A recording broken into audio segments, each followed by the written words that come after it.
Magandang umaga po sa bawat isa. Magandang umaga sa bawat isa dito. Purihin ng Diyos sapagkat ngayong umaga ay Huwebes. Papatuloy tayo sa ating binubulay-bulay ang ating pinag-aaralan sa Book of John, sa Aklatang Juan. Salamat sa Panginoon sapagkat patuloy na tayong nakakausog. Tayo kanyang tinutulungan sapagkat ang ating pag-aaral ay series. Salamat sa Panginoon. Siya ang patuloy na nagbibigay ng kapahayagan.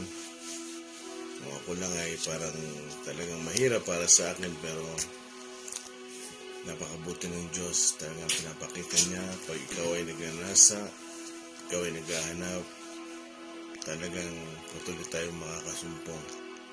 Amen. Uwitin natin yung pagtawag na at magkalay yung Panginoon ng lahat. Hallelujah.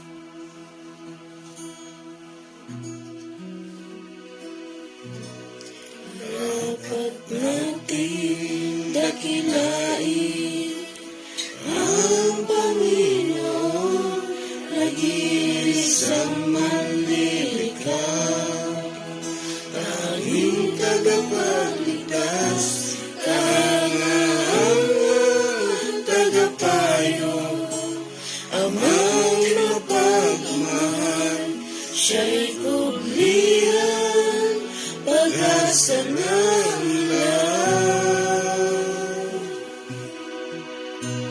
Lahat ng tuhod sa Kanya ay sasamba, lahat ng labi magsasambit ng papuri. Tanging pangalan niya ang itaas, Panginoong Jesus. Panginoon ng lahat. Isa pa mula sa umpisa. Marapat natin dakilain ang Panginoon, nag-iisang manlilikha, tanging tagapagligtas, kahangahangang tagapayo, Amang mapagmahal, siya'y kulihan, pag-asa ng lahat. Lahat ng tuhod sa Kanya ay sasamba, lahat ng labi nagsasambit ng papuri. Tanging pangalan niya ang itaas, Panginoong Jesus. Panginoon ng lahat ng tuhod, lahat ng tuhod sa Kanya ay sasamba, lahat ng labi magsasambit ng papuri. Tanging pangalan niya ang itaas, Panginoong Jesus. Panginoon ng lahat ng tuhod. Hallelujah. Lahat Kaya patuloy tayong umawit sa Panginoon. sa Kanya Patuloy ay tayong magpili sa Panginoon. Hallelujah. lahat ng labi magsasambit ng papuri. Tanging pangalan niya ang itaas, Panginoong Jesus. Hallelujah. Panginoon ng Lahat ng tuhod. Hallelujah. lahat ng tuhod sa Kanya ay sasamba, lahat ng labi magsasambit ng papuri.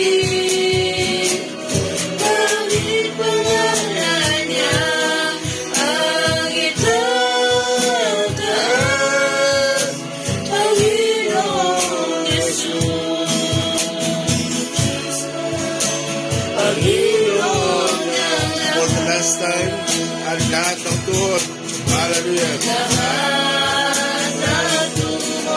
Every knee shall bow, every tongue confess that Jesus is Lord. Hallelujah. Praise God. Hallelujah. Tanging pangalan niya itataas, Panginoon Jesus. Panginoon ang lahat, Panginoon Jesus. Panginoon Jesus. Panginoon ang lahat. Hallelujah. Hallelujah. Magpuri nga tayo sa Panginoon. Hallelujah. Magsubmit tayo ng mga parangal. Papuri sa Diyos. Hallelujah. Hallelujah. Salamat po sa buhay. Salamat sa hangin, sa oxygen. Salamat po sa pagbangon niyo sa amin. Salamat po sa pagtatagumpay kami bawat araw dahil sa inyo, Lord. Salamat po. Kayo ang nagbibigay ng tagumpay. Salamat po, Panginoon. Salamat sa layunin niyo sa aming buhay. Salamat sa plano niyo sa aming buhay. Salamat po, Panginoon. Purihin po kayo at dakilain. Natawagan ko si Rendel na pakunahan tayo sa panalangin.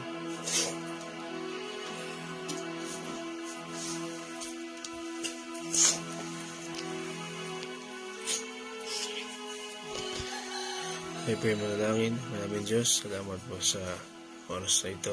Patuloy namin niataas ang inyong gawain. Panginoon, patuloy na pagsama niyo, Diyos, ang siyang manguna sa amin sa oras na ito.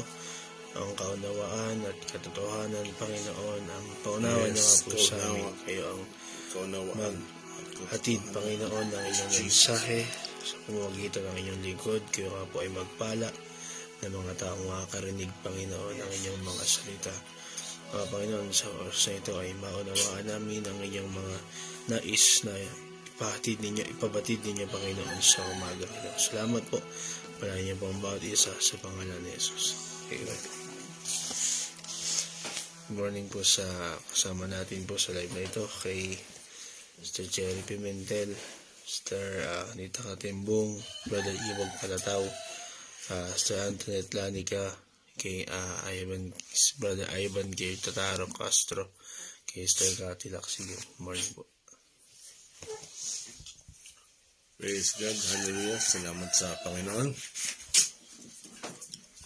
Parang ngayon lang sa isip ko nagsisingkin ang lahat nung bumaba ako sa Bulacan. Parang kahapon nga nagsisingkin lahat ang nangyayari. Parang hindi ako makapaniwala na talagang tumatakbo na yung panahon natin. Napakabilis. Talagang totoo yung sabi sa Bible sa Matthew chapter 1, saka sa Lucas chapter 3, yung mga talaan, generation from generation, talagang yung ko lang nagsisingkin na yung mga batang kasama ko noon, yung mga batang nilalaro ko noon, ang ito din, 38 years old na. Yung iba'y 43, hindi ako makapaniwala. Parang, ang bilis na pala. Di after 10 years, 16 na pala. Tapos, yung talagang patuloy ang pagtanda, patuloy ang panghina, patuloy ang paglipas. Parang, dati sa sentro, parang asa-isa namin, parang hindi maghihiwalay. Siguro marahil sa inyo rin, kayo, batang tumatakbo lang ngayon, tapos si Jess tumatakbo lang dati, ngayon may Daniel na siya. Kaya si Daniel, alam ko na ang mukha mo, pagtanda mo Kita-kita ko na Kaya, parang ganun na pala. Kaya tama yung sabi sa Bible Langit at lupa ay lilipas, ngunit ang aking salita ay mananatili. Amen. Langit at lupa, yung mga galaxy, lilipas yan. No? Pati lupa. So, walang mananatili. Kaya, nagugulat ako, pero nung bagong dating ko, parang wala pa. Pero ngayon, iniisip ko, binubulay-bulay ko. Parang hindi ako makapaniwala. May edad na sila. Hindi ako makapaniwala. Kasi nga, itong pamangkin ko, ang tawag ko lang Butchog Jerome nun pala siya Jerome nun pala ako, Chog. Kaya kasi, nadyan nga yung mga picture nila sa akin Nakakarga-karga ko sila. Talagang napakabilis ng panahon. Alam nyo, kailangan natin patuloy na magseryoso. At sa mga kabataan, talagang patuloy kayong manalangin. Kaya talagang salamat sa Panginoon. Kaya, bago tayo patuloy na mag-aral, tayo ay lalakad na. Papatuloy na. Bagamat, ayoko pa sanang umalis doon sa John 8:44 kasi gusto ko pang pumunta sa Revelation. Paano ba natatalo ang kaaway? Siguro, mababanggit ko na lang yun. Umusog na tayo. Kaya, salamat sa Panginoon. Pero bago yun, mag-recap nga tayo. Ano ang natatandaan niyo sa pinag-aaralan natin? Ang diablo ang inyong ama. No? Ang diablo ang inyong ama. At siya ang sinusunod ninyo. Ano ang natatandaan nyo at naaalala nyo? Yung mga video pa natin ay nire-review nyo. No? Kasi kung gusto nyo patuloy na talagang lumago, reviewin nyo yung mga video natin. Huwag puro vlog. No? Ano ang mga katangian ng diablo? Kala nyo katangian ng Diyos Sinungaling. Sinungaling. Mandaraya. Ano pa? Hindi. Huwag mo kunin lahat. Baka may perfect mo si Angel. Magnanakaw. Ano pa? Si Daniel. Mamamatay tao. Si Ate Sing. Sinungaling. No? Talagang marami pa. Hindi siya nagsasabi ng totoo. Ano ang kanyang layunin? No, recap lang ng konti. Kasi uusog na tayo At baka ngayon lang o bukas tapos na ang chapter 8.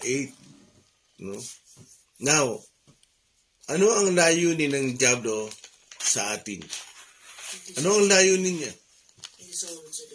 Hindi sumunod sa Diyos. Manira. Manira. Parang binabalik ko yung sagot kanina. Manira. Manlamig tayo.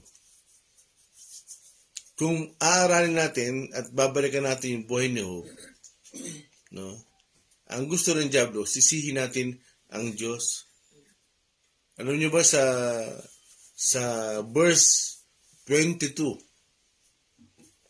ng Job chapter 1, makikita niyo doon, hindi nagkasala si Job. Yun ang gusto ng kaaway kasi sisihin natin ang Diyos.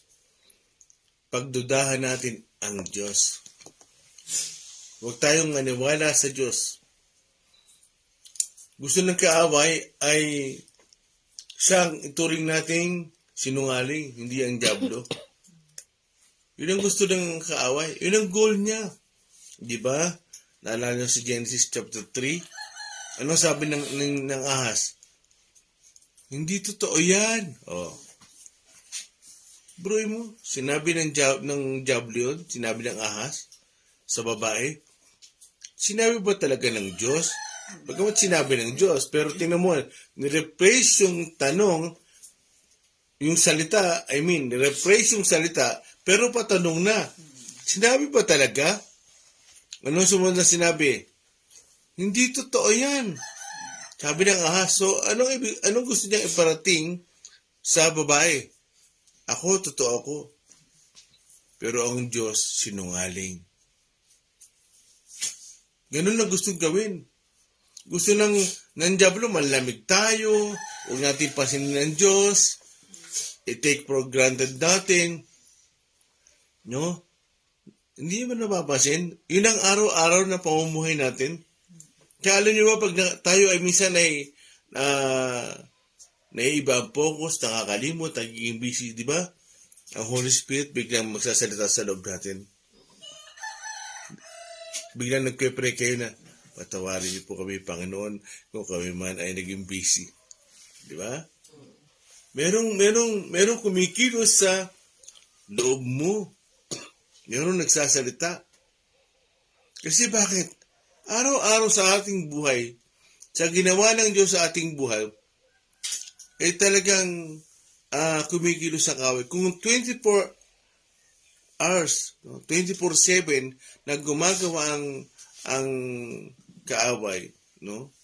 Talagang kailangan Kristiyano, wag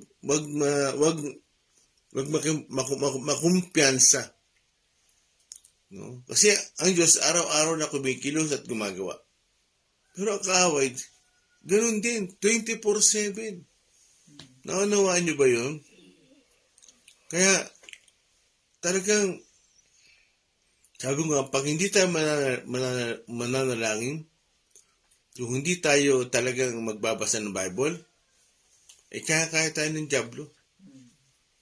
Di ba, like yung sinasabi sa inyo, a prayerless Christian is a powerless Christian. A prayerful Christian is a powerful Christian. Kaya talagang huwag nating pagdudahan. Huwag tayong parang ritual lang o routine lang. Hindi.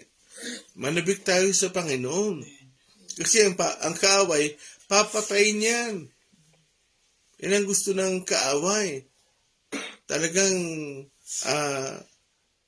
di ba sabi ng Panginoon sa mga taga-Epeso, chapter 2, sabi ng sa mga taga-Epeso,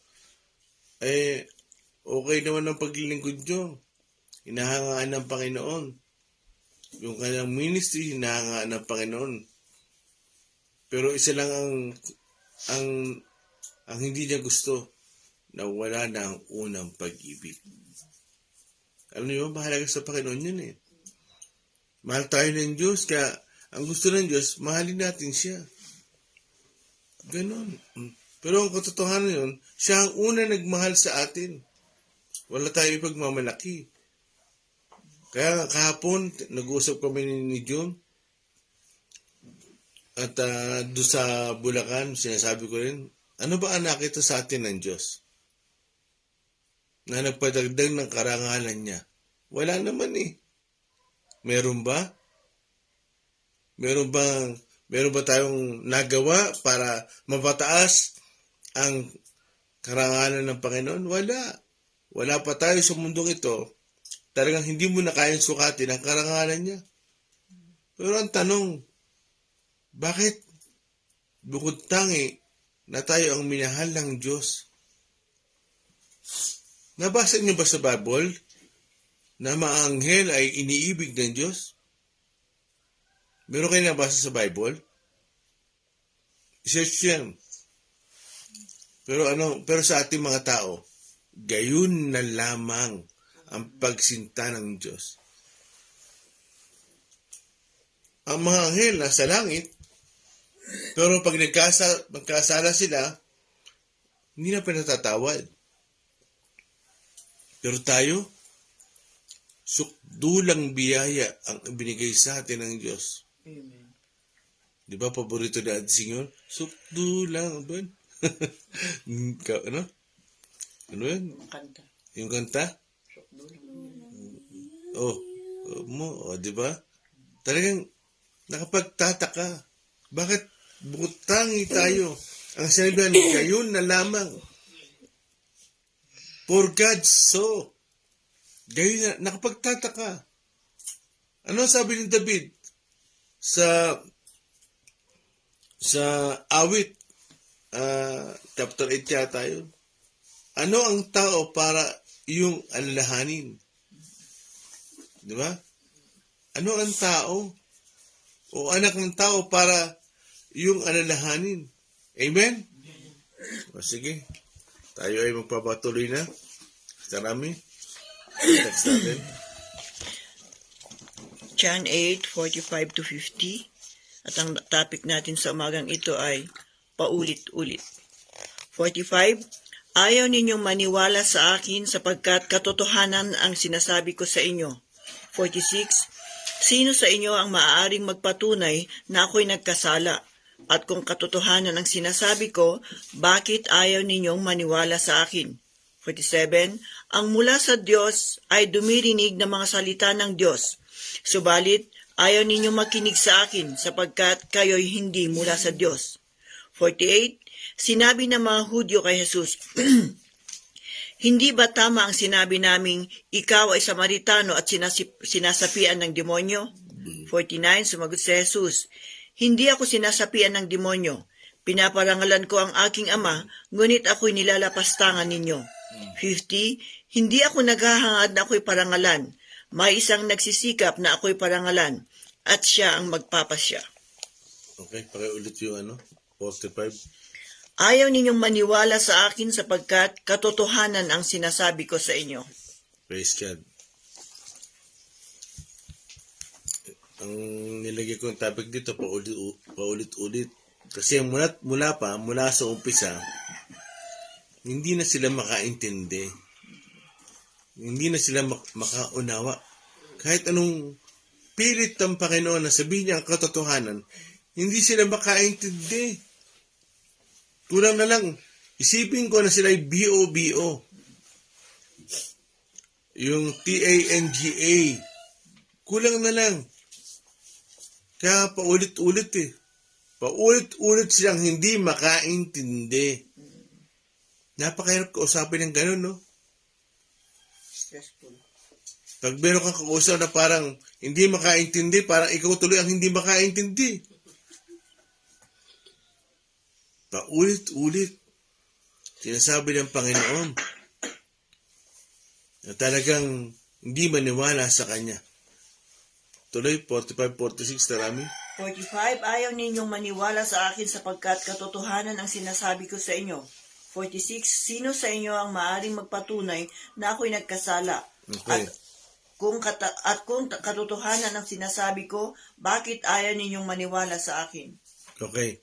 So dito, uulitin ko, napakahalaga sa Panginoon ang katotohanan. Lagi niyong tatandaan yan. Yung katotohanan. Kaya hindi niyo man napasin si John 14:6, I am the way, I am the truth. Ako ang daan at katotohanan. Sinama niya ang katotohanan eh. Yung katotohanan kasi, ang hindi matanggap ng iba. Bakit? Masakit ang katotohanan. Diba? Sabi sa 32, kung mabalikan natin, no? Makikilala mo ang katotohanan at ang katotohanan ang magpapalaya sa iyo.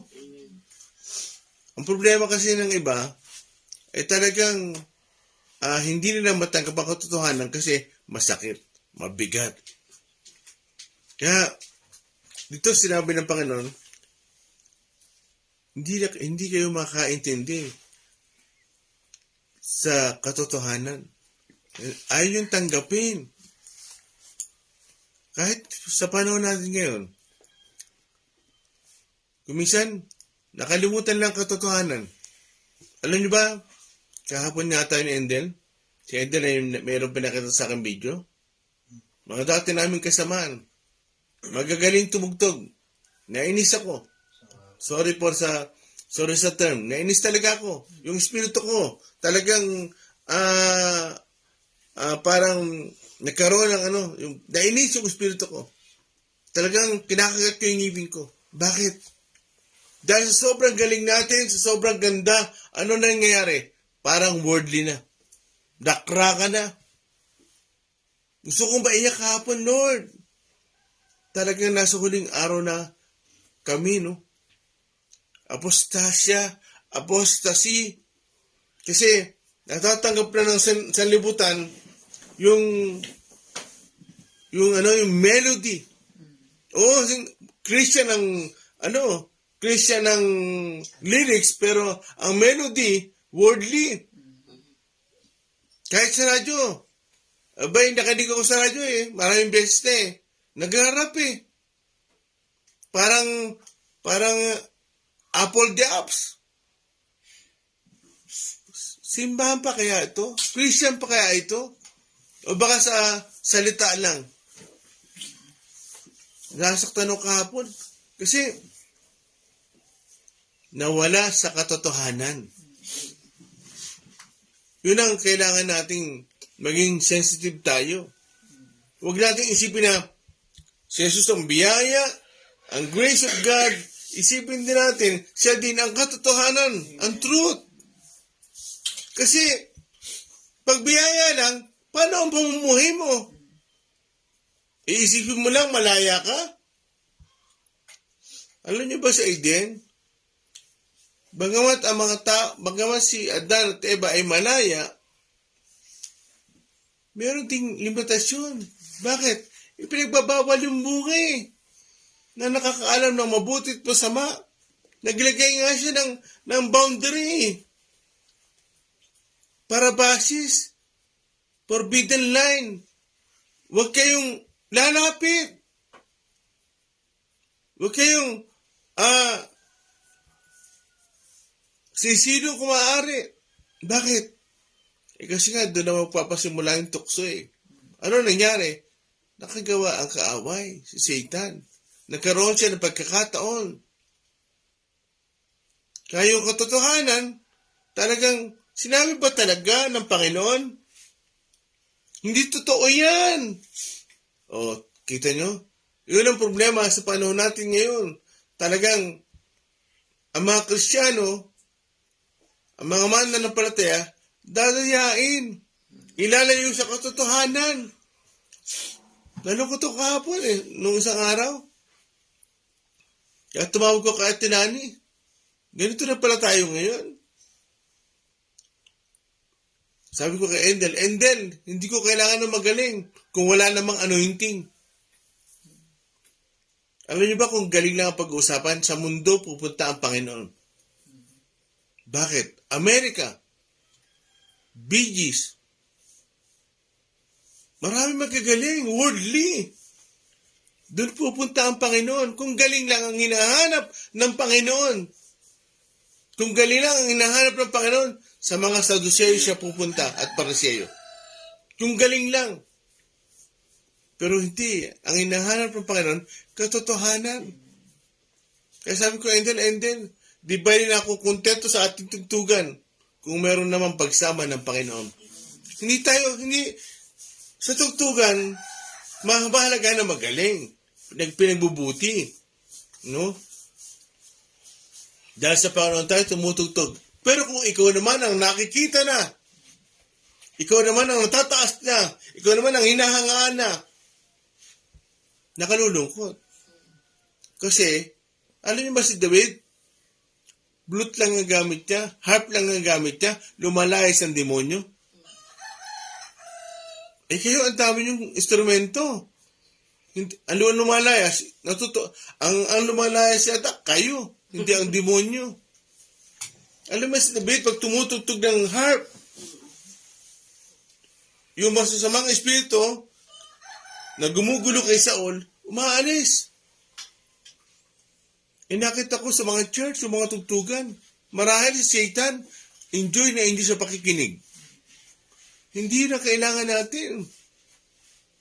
Ang kailangan natin, habang tumutugtog ka, yung tao makaririnig nun, nakikilos ang puso, nababago, lumalakas, nagkakaroon ng pag-asa. Hindi kailangan na pahangain tayo. Ang kailangan, humanga sila sa Diyos. Nakalulungkot, mga kapatid. Yan ang katotohanan ngayon. Kaya ako, sabi ko, Endel, mahalaga na magaling. Na bawat isa sa inyo talagang maging Chris, no? Pero, kung gano'n naman ang tugtugan, huwag na kayo mag-aaral. Anuhan niyo ba ako? Huwag na kayong tumugtog. Magkakapela na lang tayo. Mahalaga na magaling. Dahil hari ng mga hari tayo tumutugtog. Pero huwag nating aalisin ang katotohanan na tayo ay mananampalataya. Nakalimutan nila sa Colossus. Hindi ko alam kung 1:16. Try mo nga, Ender, 1:16. Buksan mo nga. O, buksan nga. 3:16. Yan, punta rito. Yun ang salita niya. O, punta rito mga nakakita. Oo nga. Pakibasa. Malakas din.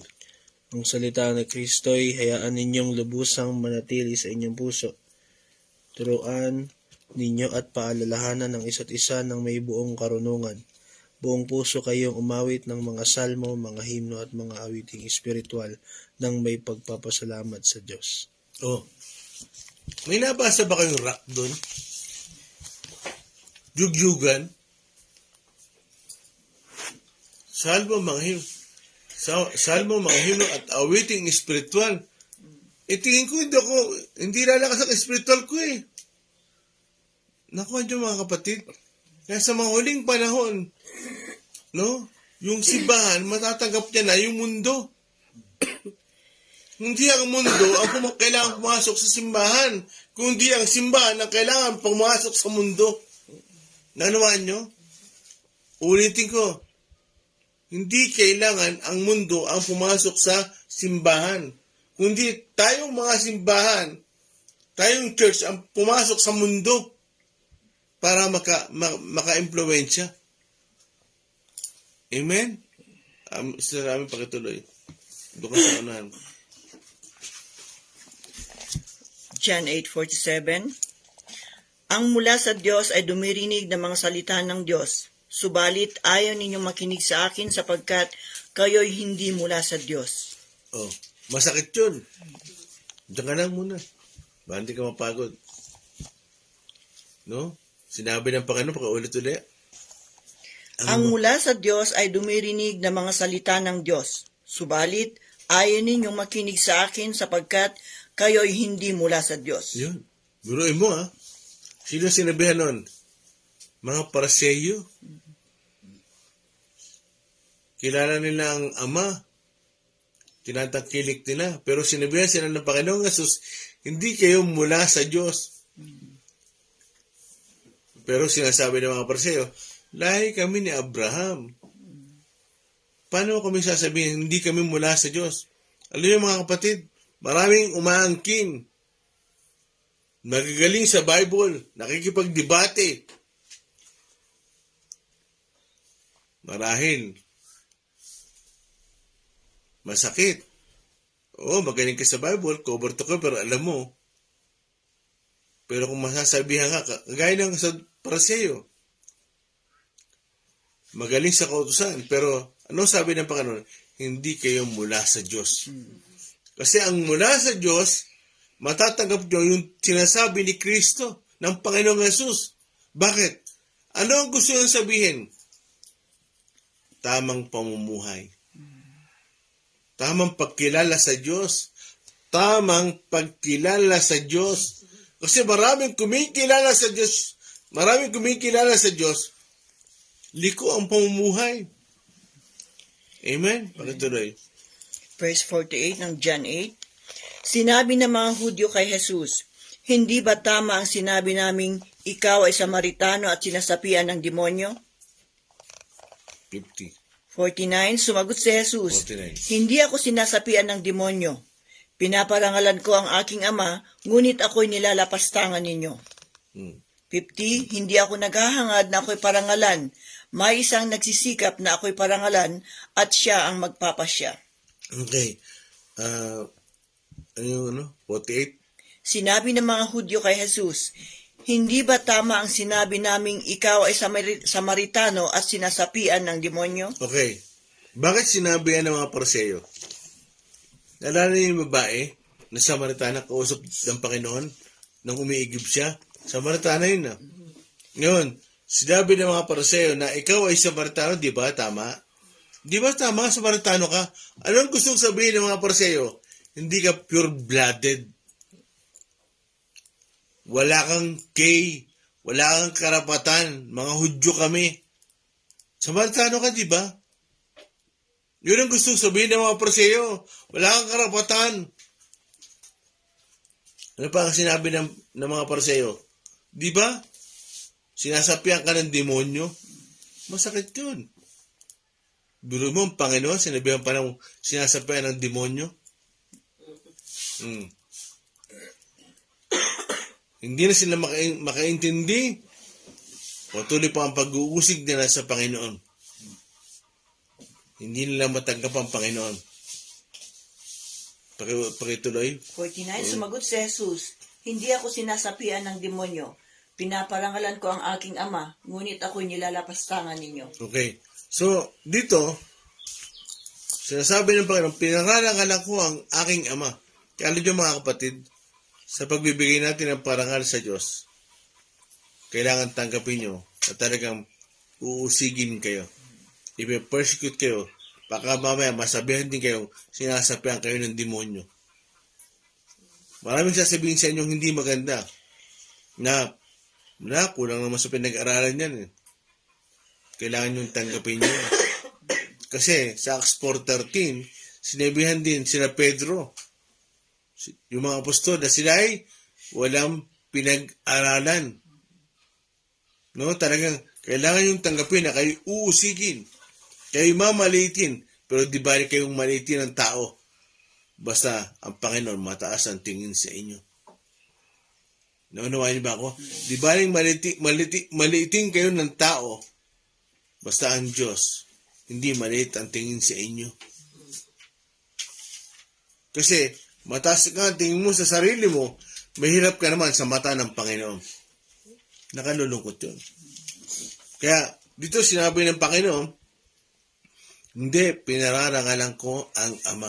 So, sa pagsunod natin sa kalooban ng Diyos, sa pagsunod natin sa kalooban ng Ama, talagang mayroong mga pag-uusig. Di ba? Si Satan, anong ginagawa niya? Dahil sumusunod si Job sa kalooban ng Diyos, puro paratang. Hindi, kaya ka naman sinasamba niyan eh. Kasi pinagpapala mo. Pero, inalis ang anak ni Job, inalis ang mga kayamanan niya, bumagsak ang bahay niya, isa lang ang natira, aliping, na mag-uulat, magre-report, na ganito, Job, o Panginoon, amo, boss, yung isang empleyado, lahat ng mga anak mo namatay. Lahat ng mga hayop mo na libo-libo namatay. Isa lang ang natira. No? Yung kanyang alipin. Meron pa pala, yung asawa niya ang natira. Tingnan nyo gano'ng kahirap yun. Pero ano nyo mga kapatid, sabi sa Job 1:22, pakabasa mo nga din yun. Sige, kasubuan na to. Hindi ko nakakita, bahala na. Sige, basahin mo. Job chapter 1 verse 22. Sa 22 kabila, na kaya, 21 na kaya. Tuloy mo. verse 21, ang sabi niya, hubad akong lumabas sa sinapupunan ng aking ina, hubad din akong babalik sa lupa. Si Yahweh ang nagbigay, si Yahweh rin ang babawi. Purihin si Yahweh. 22, sa kabila ng mga pangyayaring ito, hindi niya sinisi ang Diyos, kaya't hindi siya nagkasala laban sa Kanya. Yun. Hindi niya sinisi ang Diyos. Kayo kaya? Mawala lang ang boyfriend, girlfriend, nasama ang loob sa Diyos, dinamay na ang gawain. Kayo kaya? Mawala na kayamanan. Wala ang trabaho nyo. Ano kaya mangyayari? Pero hindi niya sinisi ang Diyos. Kasi yun ang gusto ng kaaway. Sisihin natin ang Diyos. Pero ang totoo, no? Ano sabi niya sa 1:21, sa 21? Si Yahweh ang nagbigay? Hindi si Yahweh ang bumawi eh. Hindi si Yahweh. Tingin ko doon may mali. Si Satan ang kumuha lahat. Bakit? Si Yahweh nakaupo sa trono Tama ba ako? Sino bang pumuksa kay Hope? Di ba si Satan? Kaya sabi ko nga, sabi ko si Satan talaga kakaiba. Pero tingnan niyo mga kapatid. Ang kaaway gustong ilagay sa isipan natin na sisihin natin ang Diyos. Pero tingnan mo si Hope. Hindi siya nagkasala kasi sinisi niya si Hope. Si Satanas pala. Sorry. Naawa na ako kay Ding. No? Hindi siya nagkasala. Tayo kaya, pag kinuha yung anak natin, kinuha yung mga nagpapasaya sa atin. Kaya, kung itutuloy natin, balik tayo sa ating binubulay-bulay. Verse 50. Hindi ako naghahangad na ako'y parangalan. May isang nagsisikap na ako'y parangalan at siya ang magpapasya. Yun. Sino daw ang nagbibigay ng balik tayo sa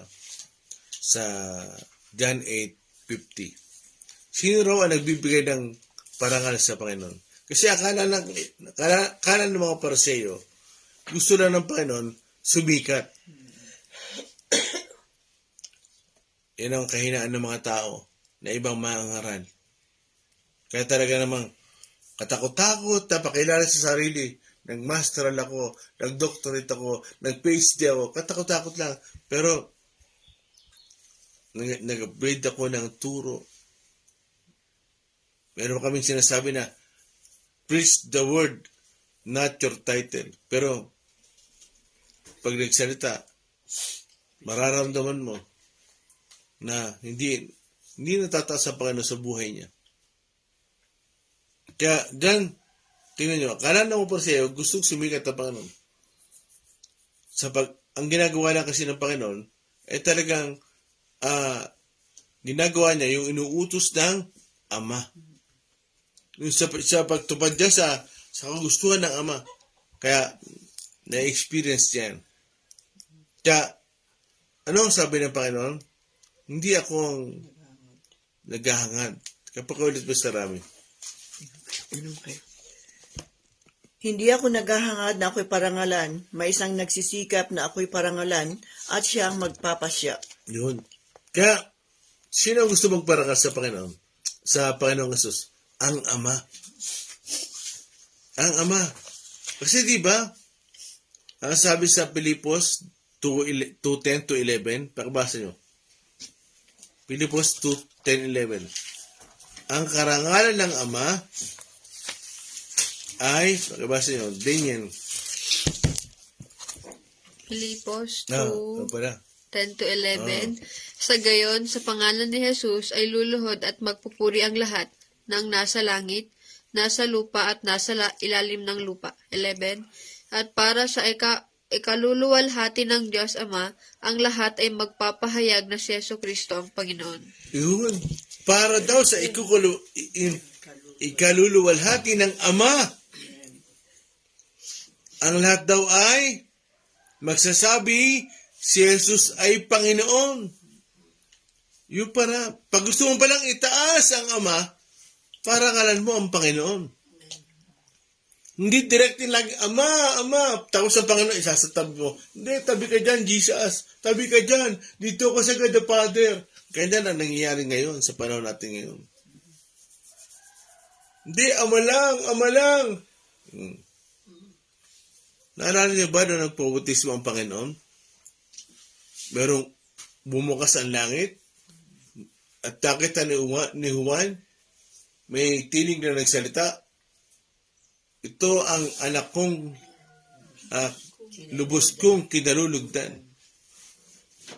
Ito ang anak kong lubos kong kinalulugdan. Lubos kong kinalulugdan. Pag sinabing lubos, siya yung nagpapasaya sa kanya. Kaya isinugo niya ngayon. Hindi kinikilala ng tao. Pwede pala yun, pwede palang ganon. Kinikilala mo ang Ama, pero yung sinugo niya, hindi mo kinikilala. Parang ganito. Parang ganito Medyo lalabas tayo sa topic ng hotel. Medyo lang.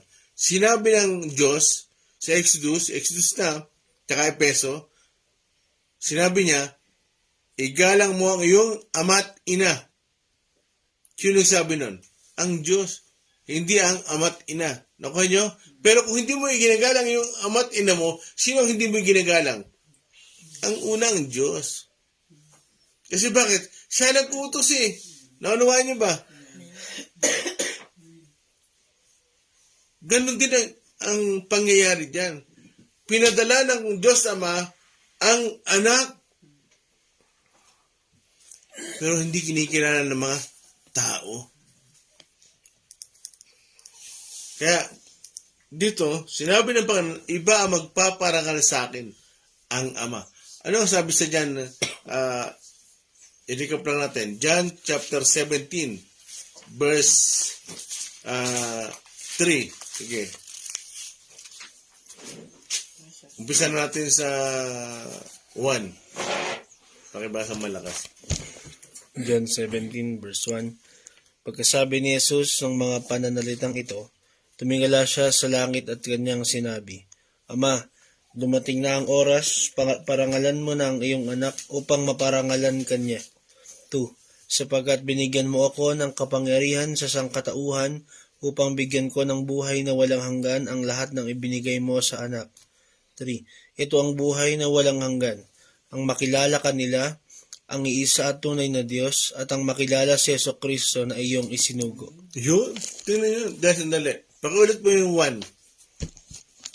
Pagkasabi ni Jesus ng mga pananalitang ito, tumingala siya sa langit at kanyang sinabi, Ama, dumating na ang oras, parangalan mo na ang iyong anak upang maparangalan kanya.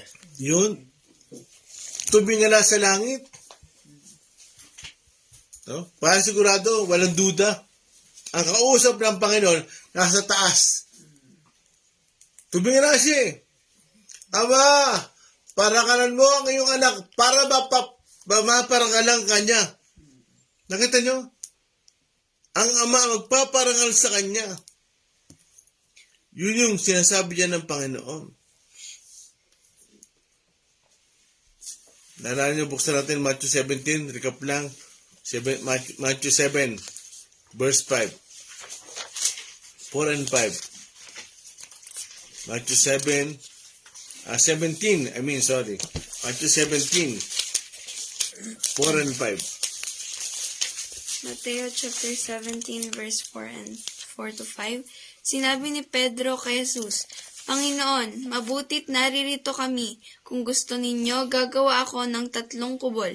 Isa para sa inyo, isa para kay Moises at isa para kay Elias. 5. Habang nagsasalita pa si Pedro, nililiman sila ng napakaliwanag na ulap. Mula rito ay may tinig na nagsasabi, Ito ang minamahal kong anak na lubos kong kinalulugdan. Pakinggan ninyo siya. Yun, ito ang minamahal kong anak na lubos kong kinalulugdan. Pakinggan nyo sila. Siya. Babagalan ko ito ang minamahal kong anak na lubos kong kinalulugdan. Pakinggan nyo siya. No? Pero ano nangyayari? Hindi siya pinakikinggan. Amen? Kaya tayo, patuloy tayong lumabas sa Panginoon, mag-aaral ng kanyang salita, talagang ang Panginoon ang itinataas natin dito sa church na ito. Dito sa church na ito. Kasi malawan nyo, pag ang church ay tunay, maraming church. Pero ang totoong church, tayo yung living church, tayo na yung templo ng Panginoon, sabi sa Korinto. Pero yung pinagtitipunan, kasi yung building na yan, pinagtitipunan lang yan. Ang kukunin na church, tayo, hindi yung building. Malalaman nyo, pag nagtitipon ng mga church, at yung living church, malalaman nyo, pag totoo, si Kristo ang natataas. Pero pag ang mga tao nagtitipon, ang church nagtitipon, at sila lang ang natataas, parang entertainment lang, pasikatan, hindi na si Kristo ang sentro ng gawain. Amen? Nakukuha niyo ba yung punto ko? Malalaman niyo pag totoo ang church, maraming mangangaral.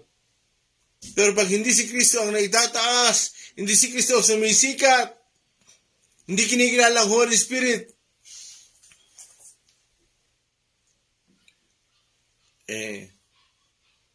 kayo na magsabi kung ako ba ay nasa tama o nasa mali. Nakuha niyo ba? Kaya alam niyo ba si Pastor Joseph, mahigpit.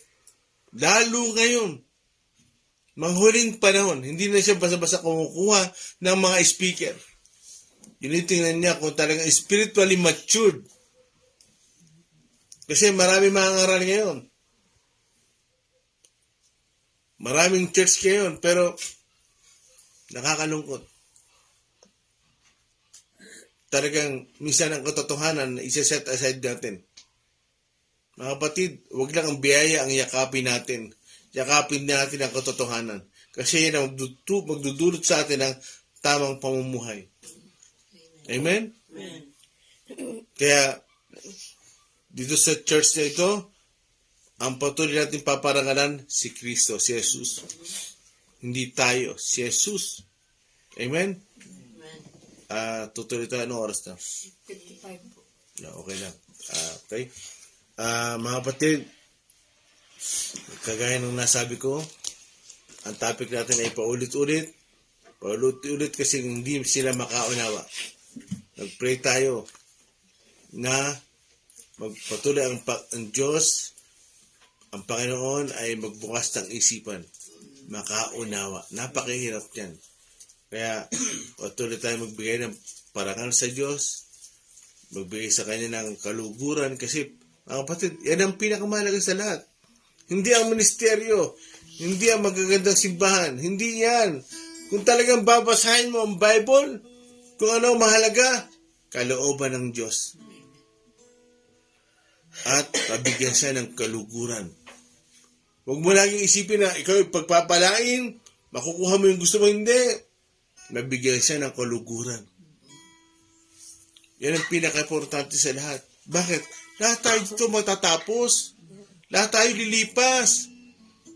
Anytime. Sabi sa topic ni Starami, walang nakakaalam maliban ng Diyos. Kaya marapat nating dakilain.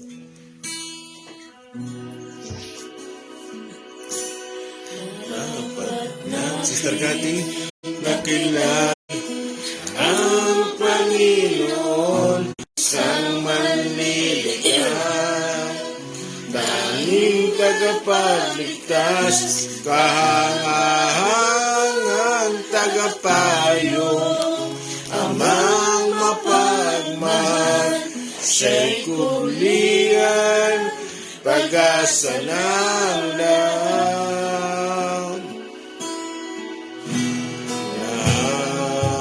Ng tuhod sa Kanya'y sasamba, lahat ng labi magsasambit ng papuri. Tanging pangalan niya ang itaas, Panginoon Jesus, Panginoon ng lahat.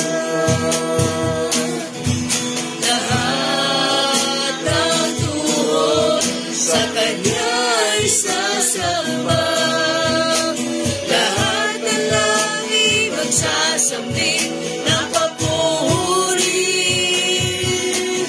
Tanging pangalan niya ang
nga natin ng Panginoon.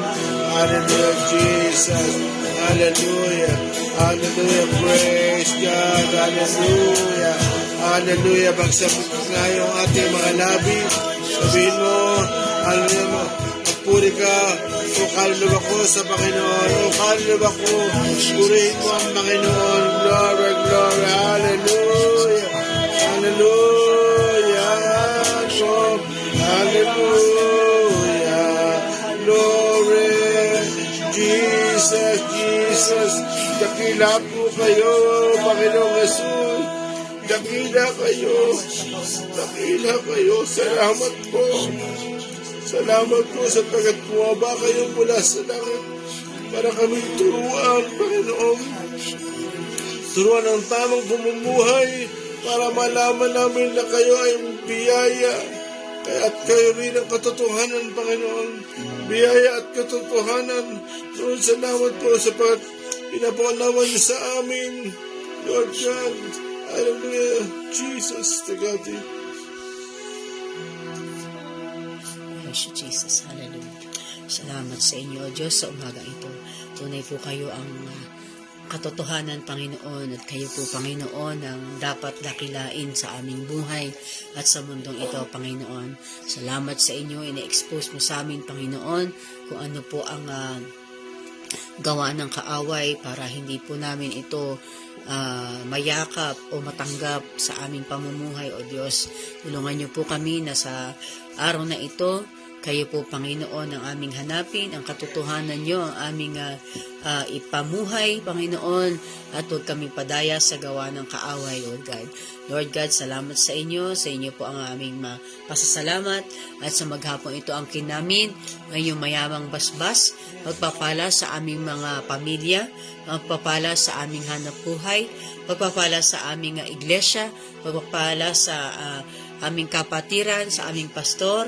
Lord God, salamat po, O God, sa inyong pagpapala sa maghapon ito at ang inyong pag-iingat, ang kinamin, O Diyos. Sino mang may karamdaman, Panginoon, angkin din po namin ang kaginhawahan, ibibigay niyo, Panginoon, ang kagalingan, O Diyos, at ang provision ninyo sa pangailangan ng bawat isa ay inyo patuloy na ibibigay. Tulungan niyo kami maging mapagpasalamat kung anong meron kami, Panginoon, at sa mga ibibigay niyo pa.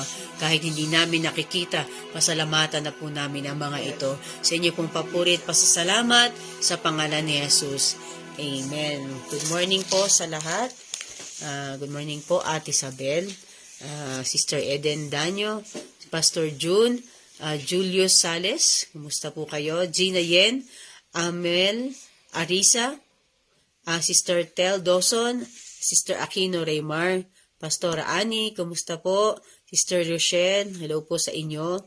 Brother Udi Velasco, Pastora Mary Chris, Kuya Matt Langa, Sister Crisel, Joren Perez, Pastor Jojo, Brother Mario, Brother Mike Baheta, Brother Alan Rocreo, Sister Dina Toledo, kumusta po sa inyong lahat? Sister Mila Ingera, Sister Lilay Uwal, Sister Christine Reyes, kumusta po sa inyo? Nice meeting you po. God bless you po, bukas po muli.